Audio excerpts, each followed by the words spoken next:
सच्ची श्रद्धांजलि दे पाएंगे। आदमी अपने नामों से बड़ा नहीं होता, अपने कर्मों से बड़ा होता है।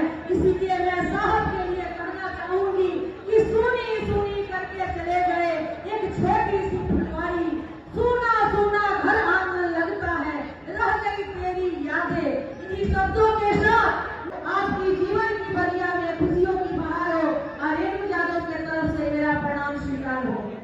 आज जिसकी याद में आप यहाँ आए हैं, आज उनकी छवि युवाओं की आए कौन? हमारे ओसामा बाबू आपके सामने बैठे हैं। हमारे मरहूम डॉक्टर मोहम्मद शाहबुद्दीन साहब की आज चौथी पुण्यतिथि है। देखिए वही आंखें, वही पर्सनालिटी, वही कद जो आज साहब की याद दिलाती है। साहब आगे भीड़ इकट्ठा होने वाले को कभी नहीं देखते थे। मैं भी अपने पति के साथ जेल में जाती थी जब साहब रहते थे, तो आगे भीड़ की कतार लगती थी, लेकिन उनकी निगाहें पीछे पड़ी कतार पर देखता था और वह कहते थे कि क्या हो तू हो आई बड़ा। साहब हमारे दूरदर्शी थे। उन्होंने कहा था कि जमहूरियत मुझे कभी हरा नहीं सकती, लेकिन मेरी सांसें मुझे हरा गई।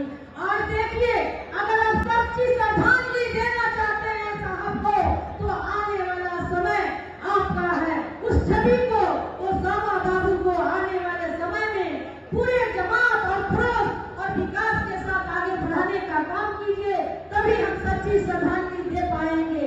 आदमी अपने नामों से बड़ा नहीं होता, अपने कर्मों से बड़ा होता है। इसीलिए मैं साहब के लिए कहना चाहूंगी कि सुनी सुनी करके चले गए एक छोटी सी फुलवारी, सुना सुना घर आंगन लगता है, रह गई तेरी यादें। इन्हीं शब्दों के साथ मैं पुनः अपने लोगों से, अपने आए हुए अभिभावक से जरूर कहूंगी कि आने वाला समय में आप विकास वो महापुरुष को याद कीजिए जो आज उन्होंने विकास दे दिया था। वही विकास आसमान में झलकता है। किसी ने सही भी कहा है कि आप सपनों की दुनिया संजोती रही, दिल झुलकता रहा, रात रोती रही, हर मदारी की माता दिखाता रहा, जिंदगी पे गिनी बोझ होती रही।